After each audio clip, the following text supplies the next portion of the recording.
La entrevista a la carta, en diálogo directo con los protagonistas de los hechos. Está con nosotros a esta hora Enrique Terán, médico investigador en biomedicina y experto en salud pública. Doctor, ¿cómo está? Buenas tardes. Gisela, buenas tardes y a la audiencia que nos acompaña. Gracias por estar con nosotros. Doctor, ¿este anuncio hecho por el presidente que acabamos de escuchar es prudente, cree usted? Bueno, ya hemos tenido históricos de anuncios parecidos en los cuales nosotros consideramos que desafortunadamente se hace que la población baje más la guardia todavía frente a un proceso que no es dependiente exclusivamente del país.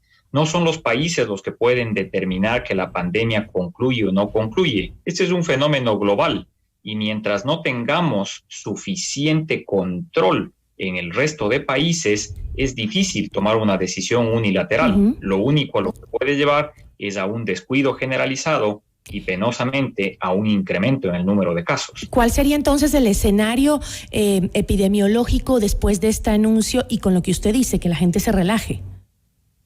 Bueno, estamos a la puerta de festividades y festividades seguidas. Vienen las fiestas de Guayaquil, las fiestas de Cuenca, difuntos, luego viene ya las festividades de Quito y Navidad. Es un periodo en el cual tenemos que nosotros ser más bien enfáticos en que el virus todavía sigue en el medio. Ojo que no hemos logrado regresar a los números pre-Omicron, es decir, a los números que teníamos en el mes de octubre o noviembre.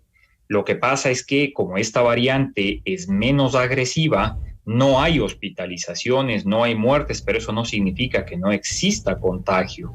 Y lo que nos preocupa a nosotros es que se está descuidando que la repetitividad en los cuadros de COVID incrementan el riesgo de secuelas posteriores y sobre eso no se está hablando. ¿Y qué hay del resto del mundo? Es decir, ¿se ha confirmado el fin de la pandemia en algún otro país? En absoluto. Mire usted que justamente la semana pasada empezó un nuevo pico de casos, de ascenso de casos en Europa. Países como Alemania, Francia, España reportan que les preocupa una creciente en el número de casos. Todavía no es de preocupación, pero llama a la alerta sobre la importancia de seguir insistiendo, número uno, en la vacunación. El Ministerio de Salud Pública había dicho que al 30 de septiembre iba a tener el 90% de las personas con primera dosis de refuerzo y nos hemos quedado por debajo del 45% de la población. Entonces, con esos números, brindar sobreconfianza es un poco contraproducente. Pero entonces, hay que tener cuidado. Entonces, sí, doctor, con lo que me está diciendo, Ecuador no estaría verdaderamente a la vanguardia de la atención epidemiológica del COVID, como lo anuncia el gobierno. Claro que no. Nosotros reconocemos el esfuerzo infinito que se hizo con la fase inicial de vacunación. Lograr que casi el 85% de la población reciba 2 dosis ha sido el éxito para detener la mortalidad relacionada con esta pandemia, pero no significa bajo ningún concepto que ya esté superado el proceso. Nosotros recibimos mensajes contradictorios. Por un lado se habla vamos a vacunarnos y por otro ya no se necesita carnet para ninguna institución, para entrar a los centros comerciales, cines y demás. El país ya no pide prueba de COVID para entrar al país, ya no se revisa siquiera carnet. Entonces hay que ser tinosos en que nosotros reconocemos que el proceso está bajo control, pero en cualquier momento puede haber un desnivel. Este virus nos ha demostrado ser sumamente caprichoso e impronosticable. ¿La mascarilla debería dejarse de usar incluso en los espacios hospitalarios? Porque usted ha mencionado algunos que ya se ha dejado de usar, como centros comerciales y demás. Pero ¿qué hay con esos denominados como espacios de riesgo en donde incluso el COE nacional había sugerido que se mantenga el uso de la mascarilla? Yo creo que después de 2 años y medio de haber tenido que lidiar con la pandemia, hemos sacado aprendizajes propios. Yo felicito y aplaudo que la ciudadanía, pese a que la autoridad dijo que el uso de la mascarilla ya no era necesario, ha mantenido su autoprotección y nosotros le vemos a la gente, inclusive en la calle, circular con mascarilla en la mayoría de los casos, primando su autoprotección. Con mucha más razón, en estos momentos es indispensable que mantengamos la mascarilla como una herramienta indispensable de protección personal. Nosotros tenemos que estar conscientes que el virus está en el medio y cada vez está siendo menos diagnóstico y por lo tanto se identifican menos casos. Eso nos debe llamar a la conciencia de no abandonar prematura e innecesariamente medidas de autoprotección. Quienes no hayan acudido a vacunarse todavía, por favor, hágalo pensando justamente en su autoprotección. ¿Y cómo se encuentran en el momento las cifras de contagio? ¿Son tan bajas como para que el gobierno tome esta decisión de declarar el fin de la pandemia? Hay que contextualizar, Gisela, en que el número de pruebas que se realizan en el país va en picada. Cada vez se hacen menos pruebas diagnósticas y por lo tanto se identifican menos casos. El gobierno ha utilizado en los últimos tiempos el indicador de ocupación de camas y de mortalidad, lo cual es poco fino para poder ver la tasa de transmisibilidad. Los expertos que manejan la parte numerológica hablan de que la tasa de replicación todavía es alta. Nosotros tenemos una tasa de replicación que está entre el 2 y el 3%, lo que significa que la posibilidad de contagios está alrededor de un 30% de la población. Y eso es considerablemente alto como para nosotros tranquilizar a la población e inducirle a bajar las medidas de autoprotección. ¿Preocupa, doctor, al sector médico que exista un escenario en donde se dé un rebrote de una ola de contagios? Bueno, desafortunadamente el virus todavía sigue con un proceso de variabilidad, de mutación. Aparecen nuevas variantes. En Europa se está reportando el aparecimiento de una nueva subvariante que podría justificar este incremento de casos.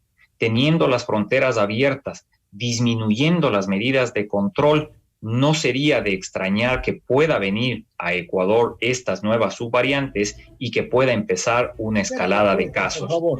No se trata de ser fatalistas ni se trata de asustar a la población, pero sí llamar a mantener la autoprotección por encima de todo. ¿Y cree usted que el virus mutar y volverse resistente a las vacunas contra el COVID-19 que hoy tenemos en el mercado? Afortunadamente es poco probable que esto suceda, más todavía cuando ya está empezando a utilizarse la polivacuna o la versión 2 de la vacuna que trata de tener una cobertura más amplia y que seguramente va poco a poco a ir reemplazando a la vacuna original. Pero desafortunadamente la inequidad vacunal sigue presente aún en nuestra región latinoamericana, con países con bajas tasas de vacunación, inclusive con las 2 dosis, lo que representa inevitablemente un problema y un riesgo latente que debe evitar que nosotros nos sobreconfiemos. ¿Usted cree que debería continuar siendo obligatoria la aplicación de los refuerzos de la vacuna para toda la ciudadanía? Lastimosamente, por regulación nacional no puede ser obligatorio, pero debe motivarse el uso de la misma. Ecuador tiene la gran ventaja de tener biológico disponible, vacuna para utilizarse. Es un poco inexplicable que la población no haga uso de ese beneficio y no se vacune masivamente. Tenemos una brecha vacunal entre la segunda dosis y el primer refuerzo de prácticamente un 40% de la población. Está fallando, por lo tanto, la motivación, la información y, sobre todo, la concordancia de mensajes entre vacunarse y cuidarse.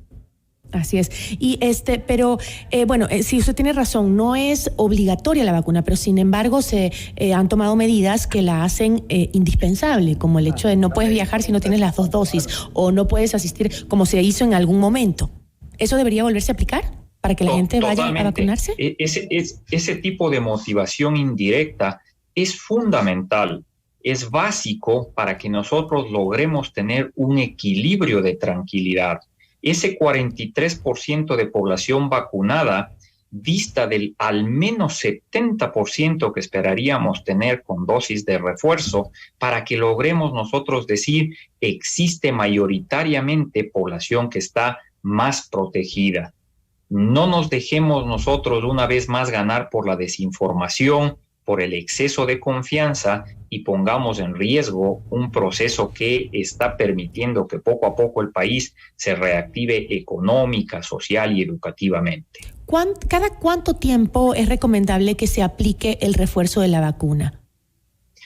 Con la versión de la vacuna que tenemos disponible aquí, que es la vacuna original, se ha estimado que tiene que recibirse un refuerzo cada 4 a 5 meses aproximadamente. Con la versión nueva de las vacunas que está empezando a circular, que no llega todavía al país, es altamente probable que nosotros vamos a poder recurrir a la vacunación anual, algo semejante a lo que sucede con la influenza.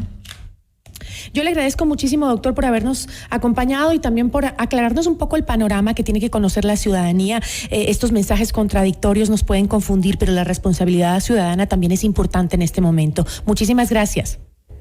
A sus órdenes siempre. Muchas gracias, Gisela. Una buena tarde. Agradecemos a Enrique Terán, médico investigador en biomedicina y experto en salud pública.